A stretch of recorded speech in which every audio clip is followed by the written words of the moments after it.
It's now. Well, welcome. It is now. It is now. My name is Andy Schmidt-Andrus, and I'm the director here at Kaufman Museum. Our speaker this afternoon, Steve Friesen, grew up in Buhler, Kansas, and is a Bethel College graduate. He received his master's degree in American folk culture from the Cooperstown Graduate Program at the State University of New York. His first professional position his first professional museum position was as director of none other than Kaufman Museum, 1976 and 1977. If you know about Kaufman Museum history, that's when we were packing it up, except it's not we. It's Steve. It's Steve. Yeah.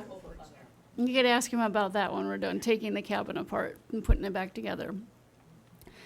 Since that time, Steve has worked in a variety of museums in a variety of roles, including museum educator at the Littleton Historical Museum, director of the Hans Herr House, superintendent of city museums in Greeley, Colorado, director of the Molly Brown House, and for 17 years, Steve was the director of the Buffalo Bill Cody Museum and Grave outside of Denver. Currently, Steve and his wife, Monta Lee, form the business Friesen Dakin Museum Consultants. And equally important, Steve is a current board member at Kaufman Museum. Steve is the author of a chapter in the Small Museum Toolkit, co-author of the book Lakota Performers in Europe, and the author of A Modest Mennonite Home, Buffalo Bill Scout, Showman, and Visionary, and the Galloping Gourmet, Eating and Drinking with Buffalo Bill, the topic of Steve's presentation today. So please help me welcome Steve Friesen as he presents Galloping Gourmet, the Buffalo Bill Nobody Knows. Welcome, Steve.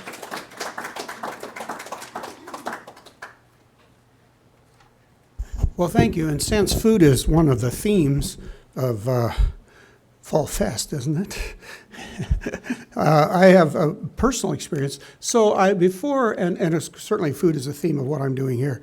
I had to partake in what I consider the Low German holy trinity of Mennonite foods, which would be borscht, Zwieback, and Veronica. So I feel that I'm properly girded for a discussion about food here this afternoon.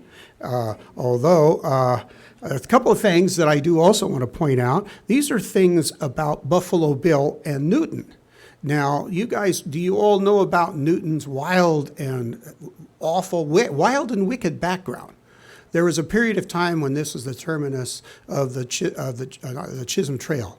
And for that time, when the railroad came down here and before it moved on to Wichita, there was a period of months where Buffalo Bill himself said Newton was the wildest, wickedest town in the West during that time. So they also predicted at the time that eventually Newton would settle down and be a regular placid community. And of course, by the time many of us attended Bethel, it was almost too placid. But at any rate. Buffalo Bill's Wild West actually performed in Newton on, I'm going to pull this back so I can read my notes a little easier, September 21st, 1909. And then the Wild West 4 years later came on September 11, 1915. That's not 4 years later, that's 6 years later. But at any rate, he also visited Hutchinson, McPherson, and Wichita during those times. Now, to the best of my knowledge, I just have to put this to bed, he never ate Zwieback, borscht, or Veronica while he was here, as far as I know. In 1896, his show did visit Goshen, Indiana, where the Wild West bought baked goods from George S. Kolb's store. His store was located in the German block in Goshen, Indiana, and the Wild West bought 400 loaves of bread from George Kolb so they could feed their people for one day while they were there. It was a big show. But at any rate, I also incidentally don't think he ever had any poppy seed poppy seed bread, rolls, or New Year's cookies while he was here. But anyway, although that is a part of his life, I could do more exploration on whether he ever partook of any of those foods while he was in this area. Anyway, now, interestingly enough, when he was in Germany, one reporter said that he was serving strictly American food to his staff and said, quote, sad experience had taught the managers that it was better to make no innovations in the accustomed menus. And they were referring specifically to spaghetti, polenta, frog legs, and sauerkraut. So those never graced the tables of the Wild West show cast. So that's sort of my own Mennonite game version of culinary life here. And so I want to move on to the rest of the lecture. But I thought it would be important for those of you who are Mennonites in this audience or have some sort of Mennonite baggage to hear about the Mennonite game that I could play for only a moment. Now, how many of you remember the show Galloping Gourmet? Do you ever watch that? Yeah, Graham Carr's Galloping Gourmet. I used to watch it when I was in high school. I was fascinated by the idea of cooking, and I'm still fascinated by it, and Graham Kerr did it with such style. Little did I realize at the time that I would eventually write a book about a person who, in my opinion, was the first Galloping Gourmet. When I retired from the Buffalo Bill Museum in 2017, I began 5 years of research and writing, resulting in my book, Galloping Gourmet, Eating and Drinking with Buffalo Bill. Incidentally, that won't be the last time you'll be hearing about the book, which I have here as well.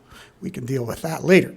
But at any rate, I did all this research. I pored over archival materials at the Buffalo Bill Museum in Grave and Golden, where I had been working. I went to the Buffalo Bill Center of the West in Cody. Some of you may have been there on your way to Yellowstone. I visited Family Papers in Laramie, Wyoming. I went to the Beinecke Library in Yale and a variety of other places looking at biographies. Spent a good deal of time on newspapers.com. If any of you do genealogy, you're probably using that.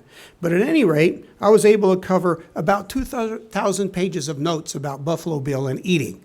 So I thought, well, that's enough to write a book. In fact, I had to actually cut it back because when I wrote the book, I did it during COVID. The editor said, let's see if you can knock a few thousand pages off, or not pages, words. Yeah, my 2,000 page book. No, 2,000 pages are words from the book. So I did. But there was so much to write about, and basically I've distilled this, but this is a Buffalo Bill nobody knows.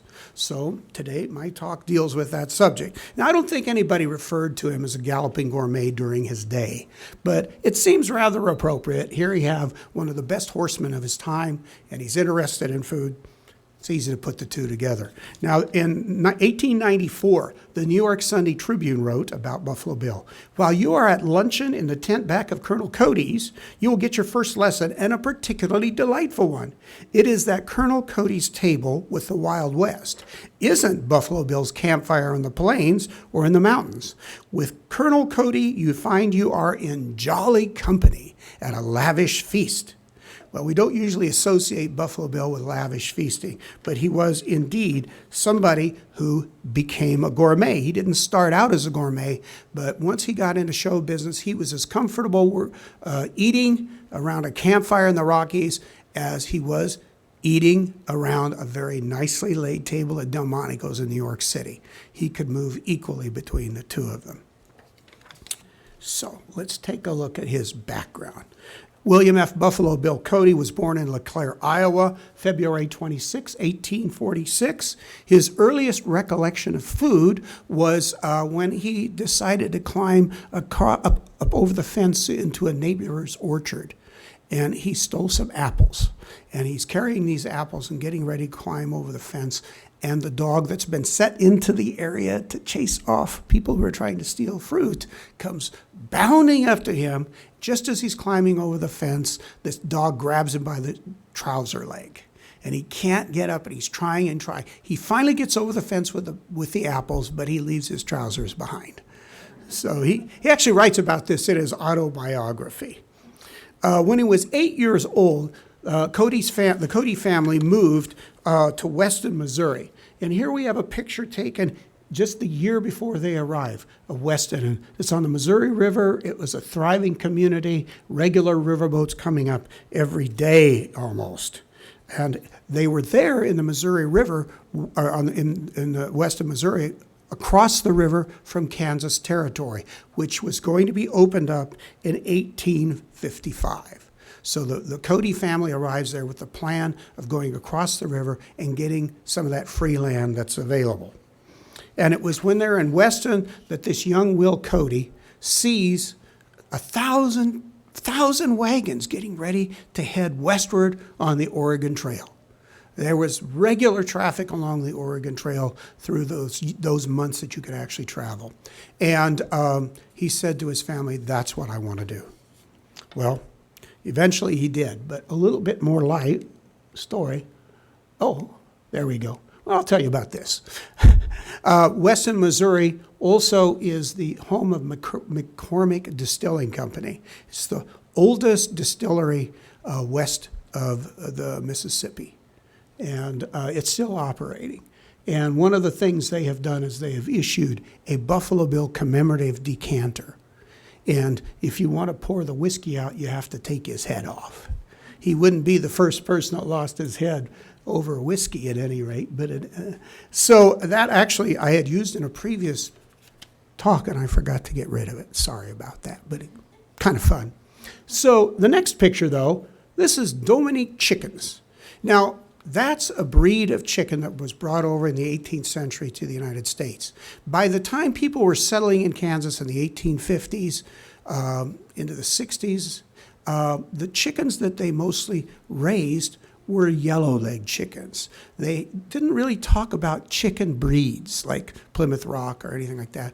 They talked about yellow-legged chickens, blue-legged chickens, black-legged chickens, red-legged chickens, and white-legged chickens. They didn't care about the breed, but they could identify them by the color of their legs, and some were better for other things. So the Delmonico chickens were probably, according to my research, the kind of yellow-legged chickens that you found in Kansas back in the 1850s. They were very hardy, had a lot of plumage, so they had more resistance to wildlife, like foxes and things, and they could kind of fly a little better than other chickens. But they were also a favorite for Sunday dinner. So yellow-legged chickens were often served, and they were often served as a special meal to traveling circuit riding ministers. In fact, they were so commonly served to circuit riding ministers that they used to make jokes about Methodist ministers and yellow-legged chickens. It was that common. There was a seminary opened up in northeast Kansas, and one guy wrote in the newspaper, we also assume, in addition to teaching the Bible, they'll be teaching how to raise yellow-legged chickens. So Will's mother was a Methodist, so they often hosted circuit riding ministers to their house. Well, Will, as most young boys are, was not particularly happy with long sermons going on in his house, and he had to sit through them. So he would go out with his dog and try and chase all the yellow-legged chickens, which were nearly wild. They stayed around the house, but they could go back into the woods, and they'd try and chase them back into the woods. So there would be no chickens to be caught on Sunday morning, and the disappointed minister would go to another house to give his sermon. I don't know if it worked or not, but they certainly tried. After his father died of fever, young Will became the breadwinner for the family, and at age 11, note that, age 11, he took his first trip on the Oregon Trail into the West. He drove as part of a wagon train. They were freight wagons from a firm called Russell, Majors, and Waddell. If you heard that name before, they also later on started the Pony Express. But anyway, that was the way he went. So here's this 11-year-old kid. He's working as a wagon driver on this wagon train going westward. It's all freight wagons for the most part. Even though the company required abstinence, the Teamsters were usually hard-drinking men, and they ignored that requirement. In fact, it was probably during this time that Will got introduced to whiskey. It was also a time that he nearly starved. This is a picture of Civil War hardtack. Hardtack lasts so well that you still can find hardtack in museums And in fact, you can find Civil War hardtack exhibited in some museums in the East. It lasts that long. So the whole point was hardtack was something you would take with you if you were going on a trip across the plains, because it survived very well. It lasted very well. It's extremely dry. So what you would do, it was hard and dry, it called hardtack, therefore, and they would put it in coffee. So you put it in the coffee, and the coffee would kind of soften it up, and then any of the weevils that were in the hardtack would float to the top. You could skim them off, throw them away, and drink your coffee and have your soft hardtack. Incidentally, you can still get hardtack today from Amazon. I don't think there are any weevils in it, though, so you'll probably be all right with that. So at any rate, hardtack was also commonly used in the Army. Buffalo Bill went with this one wagon train. They were headed, this wasn't his first one, but one later on, because he basically became a wagon driver. And he ended up getting about as far, that just did something interesting. Well, now we see better. Getting about as far as would be Fort Bridger in western Wyoming. They got there and they got kind of trapped in the snows, and they got stuck for the entire winter. They ran there were several other people or several other groups that got stranded. They almost ran entirely out of food. They ended up killing the mules and eating them as well. And this barely were surviving, and finally the snows melted enough. They headed back in spring to Fort Laramie, which is on the east side of Wyoming, and it was there that Buffalo remembered. Of course, we all had a square meal once more, consisting of hardtack, bacon, coffee, and beans. I can honestly say I thought it was the best meal I'd ever eaten. Now, he went on to much better meals, but that one sure was important at that particular time. Over the following years, he worked as a teamster at first, but he acquired a great deal of knowledge of the plains. So over the following years, he also ended up as a buffalo hunter, hunting buffalo for meat for the railroad, and it was during that time that he got this nickname, Buffalo Bill. So young Will Cody becomes Buffalo Bill, and that's his nickname for the rest of his life. He also learned to cook wild game while he was scouting. The scouts had an advantage. They weren't stuck back on the fort. They would be sent out for various missions and things, and that meant they could also hunt. And so he was able to have prairie chicken and deer and other kind of meats that he could survive on. And occasionally he would hunt meat and take it back into the fort as well. He supplemented his scouting income with other enterprises, including having a tavern near Fort Hays, Kansas. It was no Kansas, Fort Hays yet. Sorry. There was no Hays, Kansas. It was just Fort Hays at the time. But at any rate, his enterprise as a tavern owner and liquor purveyor ended when the commander of the fort confiscated his entire supply of alcohol because it was unlicensed, which was unfortunate for him because he lost money, but fortunate for us because we have a list of all the kind of alcohol that he had that he was selling at the time. Gives you a little bit more idea of what people were doing when they were drinking with Buffalo Bill, I guess. In 1871, though, 25-year-old Will Cody was introduced to the finer forms of eating and drinking on a hunt with General Sheridan and some very wealthy New York City businessmen. The basics were not unfamiliar to him. They were wild game, vegetables, alcohol in its various forms. But what set the meals that he ate apart from just eating around a campfire was they actually brought their own chefs. And they cooked wild game, but they prepared it in very interesting ways. And so he is introduced to what we might call gourmet fare at that time. This is the very first feast that he had of that nature, and I consider this sort of the moment that he got introduced to gourmet food.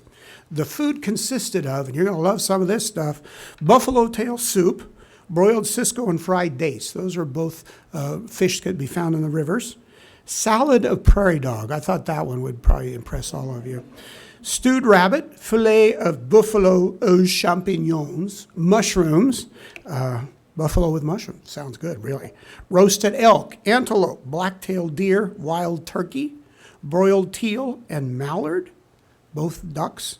Sweet potatoes, mashed potatoes, green peas. For dessert, they had tapioca pudding, And the drinks were champagne frappe, champagne au naturel, claret, whiskey, brandy, and Bass ale.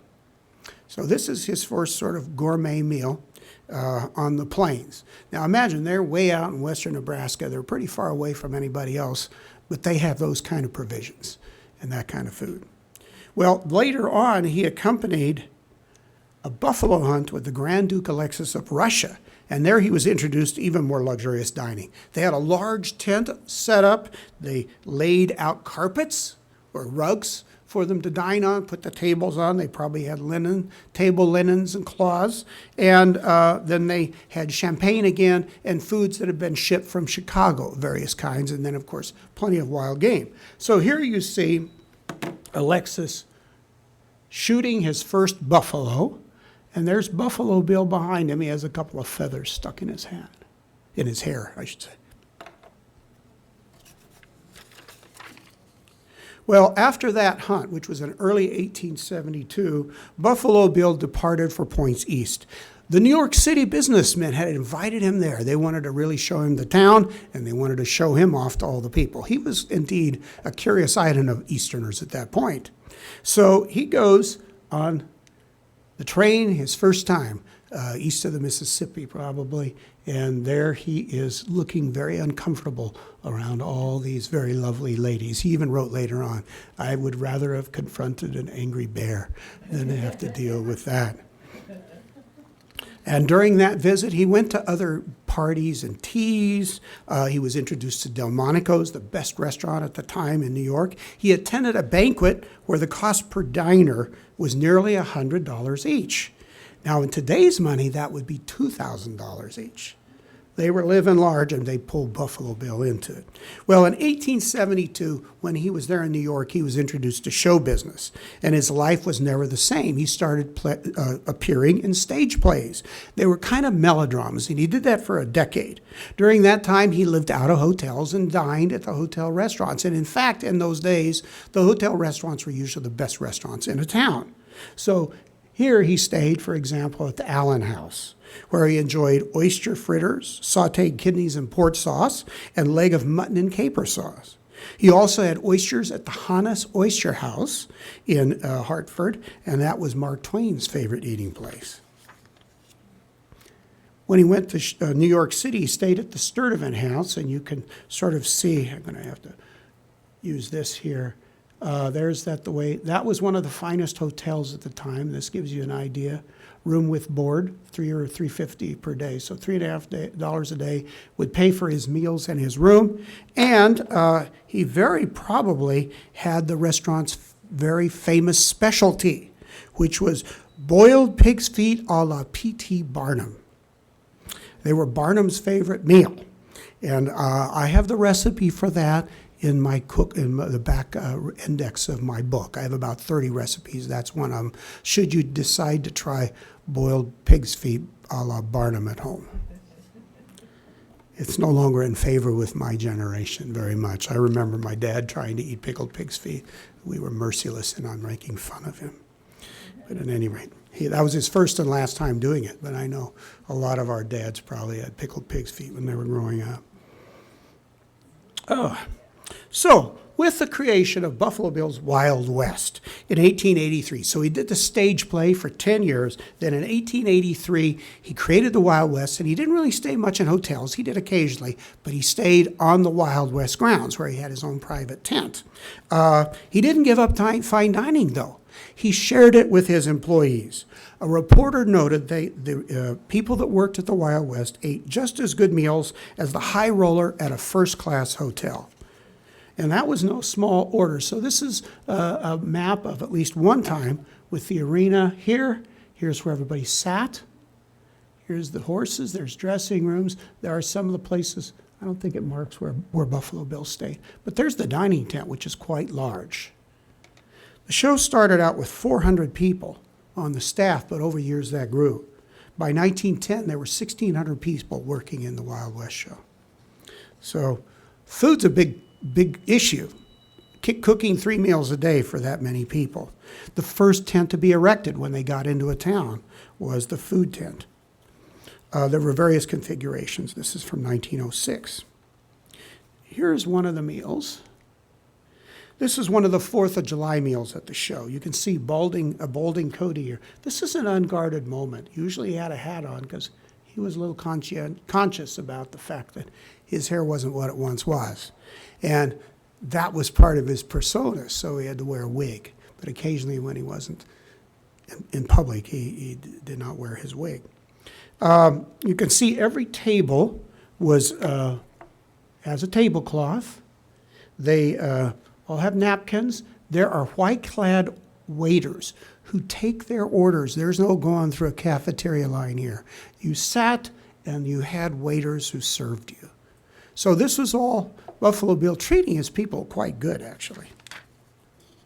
This is one of their 4th of July meals. The 4th of July was very important because they were usually traveling. They weren't in the United States. They couldn't be with friends and family for that important holiday.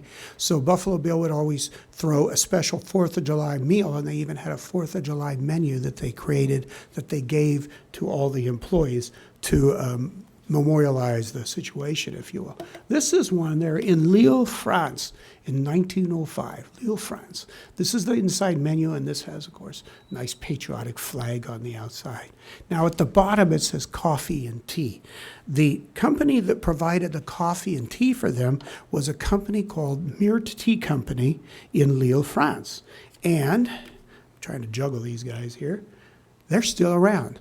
They consider this a high point of their company history. They've been around since 1761, and the Myrte Company still makes a commemorative Buffalo Bill black tea.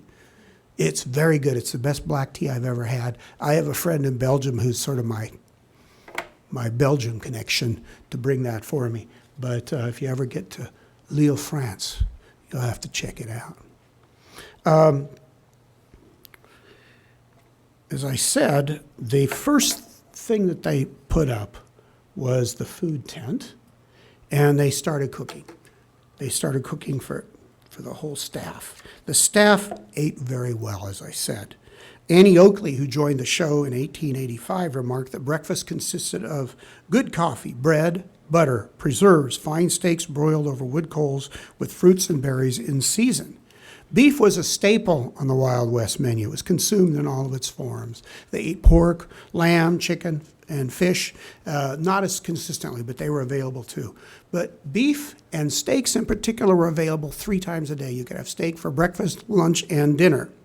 One visitor reported, quote, "A dozen cattle quartered and ready to cut in stews, roast, and soup bones are piled up together, looking like a mountain of meat and representing but one day's meat allowance."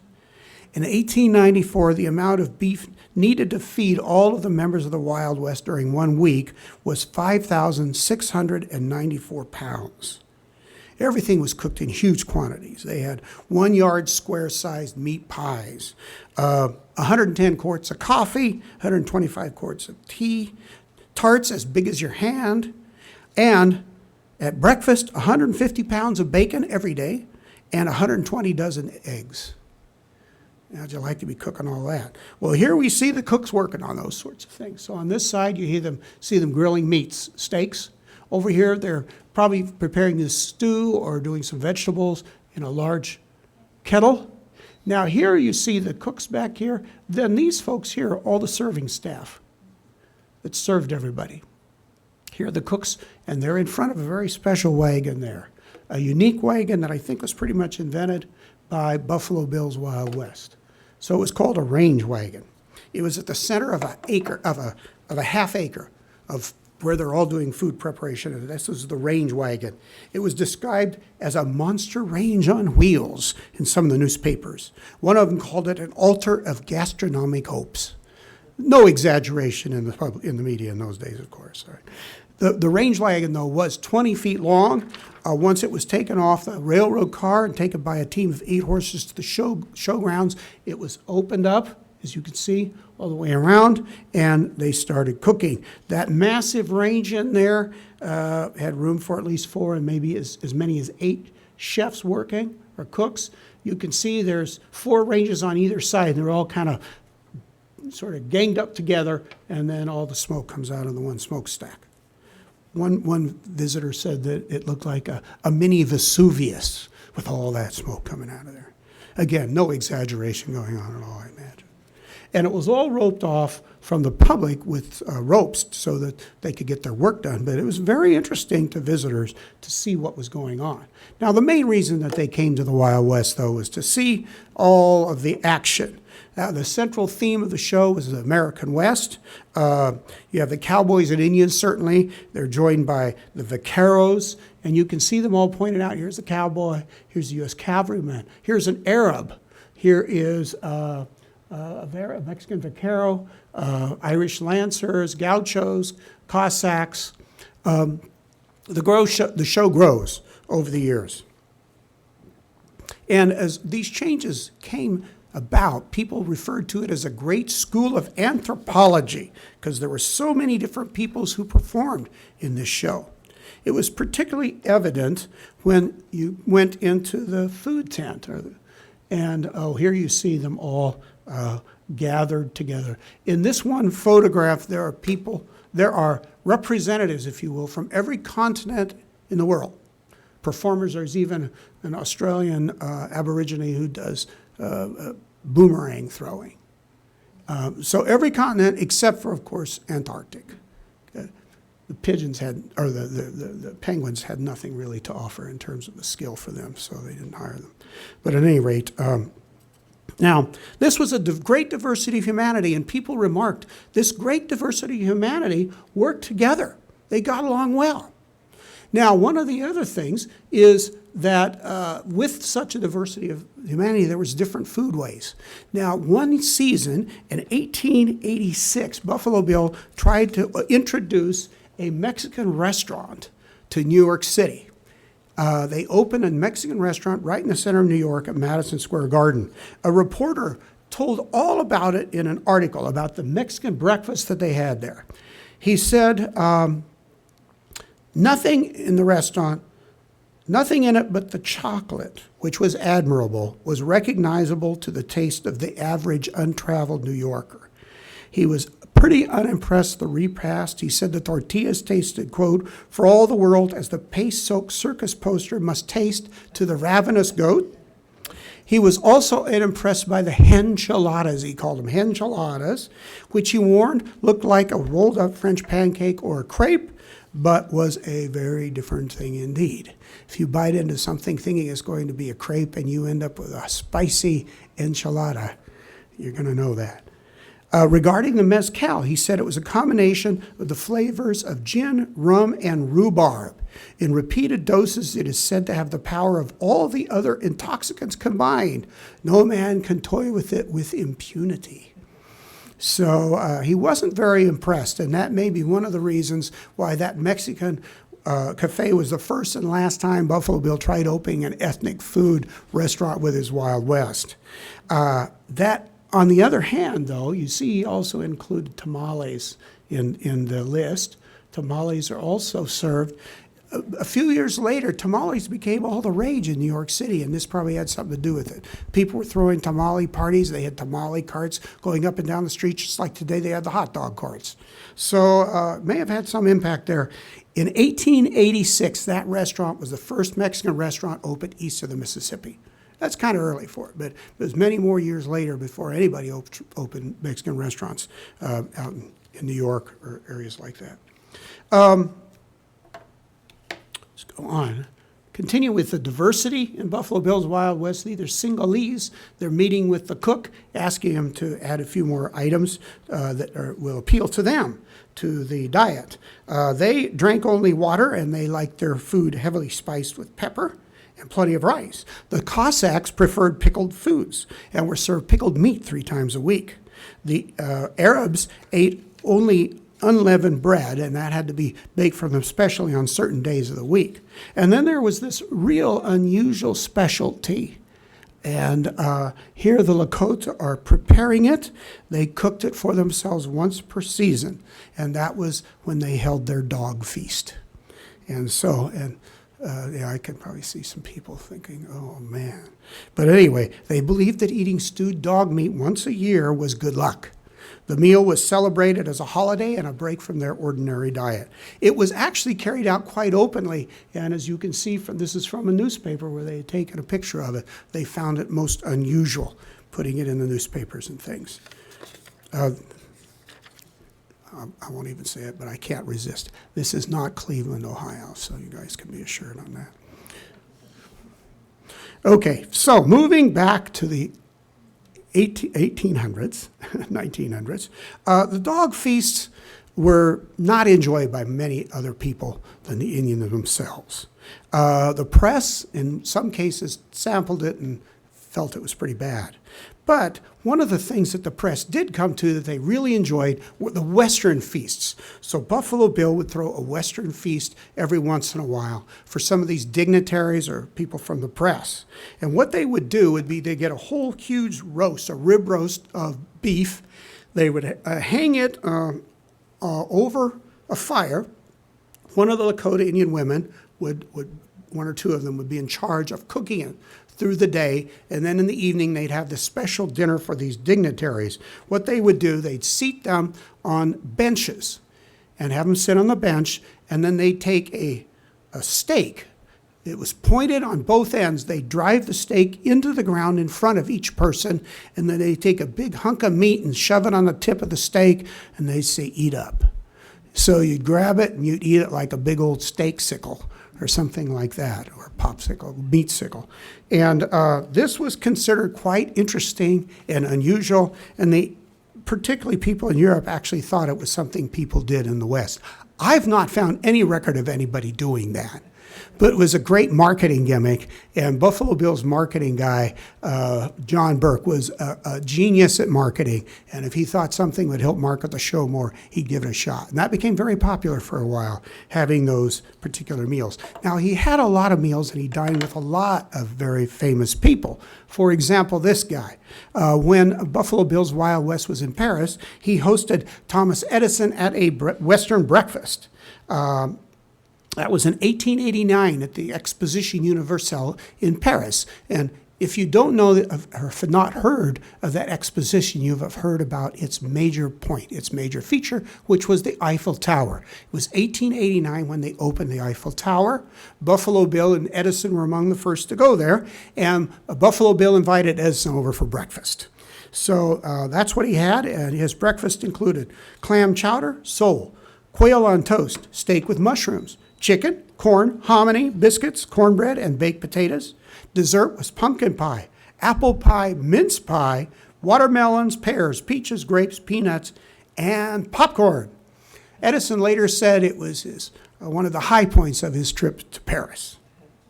Well, Buffalo Bill continued to dine with or invite important people to the show.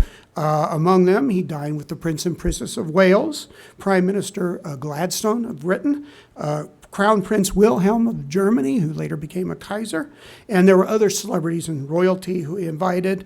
He had many banquets and parties to which he was invited as well. Henry Irving was a very famous English actor. Henry Irving's good friend, who became a good friend of Buffalo Bill's, was a guy named Bram Stoker. You've probably heard of him. And in fact, there's reason to believe that one of the characters in Dracula, one of the good guys, was actually based on Buffalo Bill. He also had tea with Oscar Wilde while he was there. He dined with so many important people. He dined with Albert Bierstadt, the artist, Rosa Bonheur, who was a very famous French artist, Frederick Remington. He dined with him a number of times. Also had a very nice dinner with James McNeill Whistler, who declared after the dinner that it was his plan to paint a picture of Buffalo Bill. Somehow or other, he didn't paint him. I guess he got distracted by his mother and painted her instead. But at any rate, well, after a meal with Cody, Theodore Roosevelt said, "The Buffalo Bill has always been a great friend of mine." And indeed, Buffalo Bill often dined with some of the very famous presidents, Theodore Roosevelt, General Grant, President Grant, Cleveland, McKinley. He knew all of them. He was kind of a very important and a leading figure in his day. And in a sense, he had two personas. One was the Buffalo Bill and the buckskins and all of that. The other was Buffalo Bill, the leading businessman who bought suits at Savile Row in London, for example. He was somebody whose opinion was sought out. So he spoke out on the things that mattered to him. For example, he spoke out for women's rights. He said that if a woman does the same job as a man, she should be paid the same. And she could have any job she wants. If a man can do it, she should do it too, and be paid the same. And he, of course, favored women getting a vote. He spoke out for the Indians and gave them opportunities to speak on behalf of their people, the people that were part of his show. He'd set up with them to meet various dignitaries when they were in Washington, D.C. He also spoke out for conservation, was concerned about the decimation of the buffalo. So the dinner table became, for him, a forum where he also was able to share ideas and push for the things that were important to him. Now, I mentioned that Buffalo Bill had spent some time in Europe. He actually had two different trips there.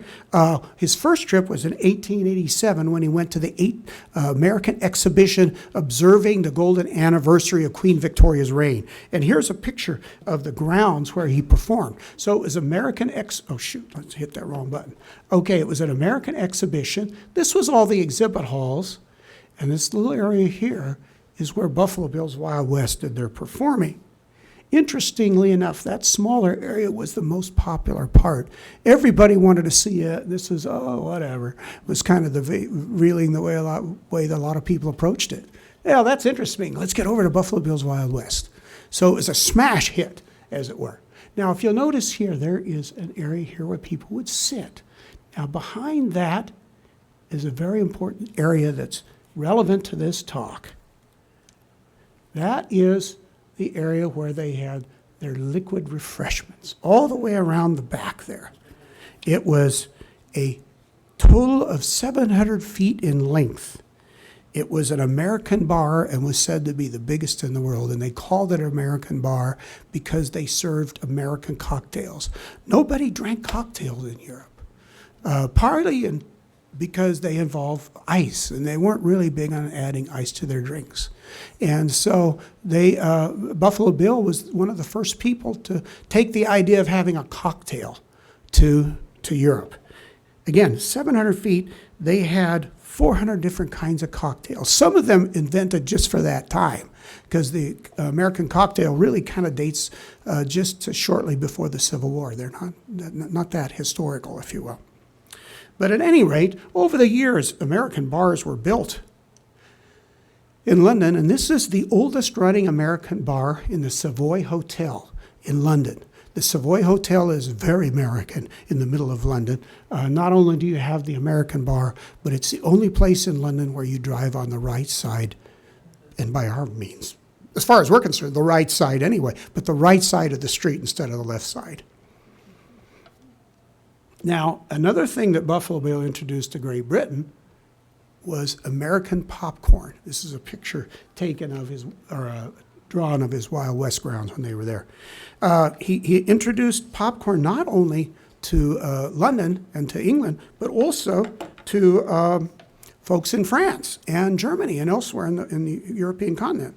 In fact, the newspapers, while the show was in France, had a headline: Buffalo Bill is teaching Paris to eat popcorn. Corn was not eaten much at all, and Buffalo Bill had a lot to do with not only introducing popcorn, but corn in general to Europe. It was very important, and in fact, in Paris in particular, there was a theater critic who went to the theater after Buffalo Bill had been there and left, and he said he was very upset because he said everybody was following the American practice of eating popcorn during the show, and he couldn't hear the dialogue. So this became very popular in Paris even after he left. Well, I've mentioned it a little bit here. I do need to discuss a little bit about Buffalo Bill's drinking. I mentioned about the drinking when he was a young man. As a teamster, he was among a hard-drinking crowd. His relationship with alcohol was as complicated as his relationship with his wife. And I talk about both of those in the book. And there were some very interesting times between Mr. and Mrs. Cody. And again, I deal with that and the effort he made to divorce her, which was shut down and denied. But at any rate, it's in the book. But going back to the whiskey, he was probably introduced to it, as I said, during the time he was a teamster on the plains. He wasn't unlike a lot of people at that time. There was a lot of drinking of whiskey going on in those days. And indeed, when he was at Fort McPherson working as a scout, the cook came to him at one point and said, I need you to go into North Platte and get more supplies. Here's the money for the food. He and his friend, another scout, go into town, and they come back with 5-gallon demijohn of brandy, 2 cases of Old Tomcat gin, and an undisclosed amount of whiskey. And no food. All of it was spent on grain turned into liquid, as it were. The cook was very angry, but what they did was almost as promptly went to the officers' quarters and gave them the whiskey, and all was forgiven. So they were able to get away with that. The Old Tom gin, or Old Tomcat gin, it actually was a gin that was very popular in the late 18th, early 19th century, into almost most of the 19th century. And then they made, it's a different recipe than most gins are nowadays. They called it Old Tom, and they had an Old Tomcat on it. And that was something was very popular in those days. Now, let's see. When Buffalo Bill first entered show business, he had a little trouble with whiskey still and drank a bit, and he was criticized for it and tried to cut back on it, and pretty much did during his stage plays. But when he joined up with a guy named Nate Salisbury insisted that he not drink at all during the show. So for a course of 7 months every year, Buffalo Bill did not drink. Not at all. If you saw that movie, Buffalo Bill and the Indians, where Paul Newman's drinking a big flagon of whiskey because he's told he can only have one drink. Nope, he didn't drink that. In fact, he didn't drink anything at all while the show was going. So 7 months of the year he didn't drink. He would drink when it wasn't traveling, when he was back home. But for the most part, he became, if you will, during those times, more of a social drinker. He was not a drunk, although there are sometimes these stories that people have created about him. And I want to always point that out because I think he has to be given credit for his moderation. And in fact, after the turn of the century, he pretty much gave up drinking altogether, and he found that he much preferred ginger ale. And he would drink ginger ale and other drinks rather than that. But he was never slow to order or to make drinks for his friends as a hospitable thing. So that's Buffalo Bill and drinking. Well, by the time 1916 rolls around, he's getting older and he's having some health issues, and his health really deteriorated at the end of 1916. And early 1917, he goes to Glenwood Springs, Colorado, and he wants to have a cure because he thinks he's quite sick, and the doctor says, you're going to die. So he goes to Denver, and a few days later, he dies in Denver on January 10, 1917. This is one of the last photos taken of him. And for somebody who was a pretty hearty eater early on, he's looking pretty gaunt. Well, Buffalo Bill has a food legacy that just hasn't been recognized. Part of it's on Lookout Mountain outside of Denver, where his foster son, Johnny Baker, opened a museum. That's where I worked at the museum. There was a gift shop there, and also back in that day was a restaurant. And those are places that carry on that legacy, if you will. In France, there's a place called the Buffalo Grill. Uses Buffalo Bill's visage. It's a restaurant that's a chain restaurant in France. There are Buffalo Bill bars in Brazil and in Eastern Europe. Zimbabwe, there's a Buffalo Bill bar and grill. So he still has that kind of, if you will, image of eating and drinking. And here's the Buckhorn Exchange in Denver, where Buffalo Bill would go and have a drink and some food occasionally. After 1893, when it opened, it's still functioning there and still serving wild game, and another restaurant called the Fort also. So they're still maintaining some of that Buffalo Bill food legacy. Well, this is my favorite painting of Buffalo Bill. It shows a man who's a scout, literally, but I think he's also a man who scouts the future. He had all these innovations in food, other innovations like rodeo, Western movies. He had a lot to do with the popularity of those. He was somebody who had a very forward-thinking way of doing things. He was very much a visionary.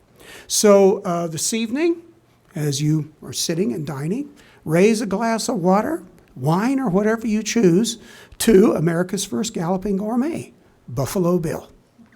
Thank you.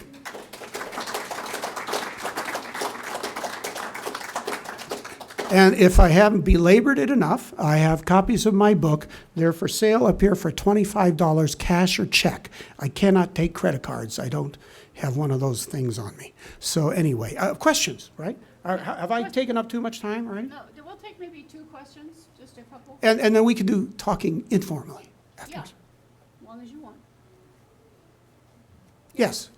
Did you come across any evidence that he actually paid women that work for him the same as men for the same job, or that there was opportunity for them in some of the jobs, like the chefs and whatnot? Or Yeah, well, there wouldn't. The question.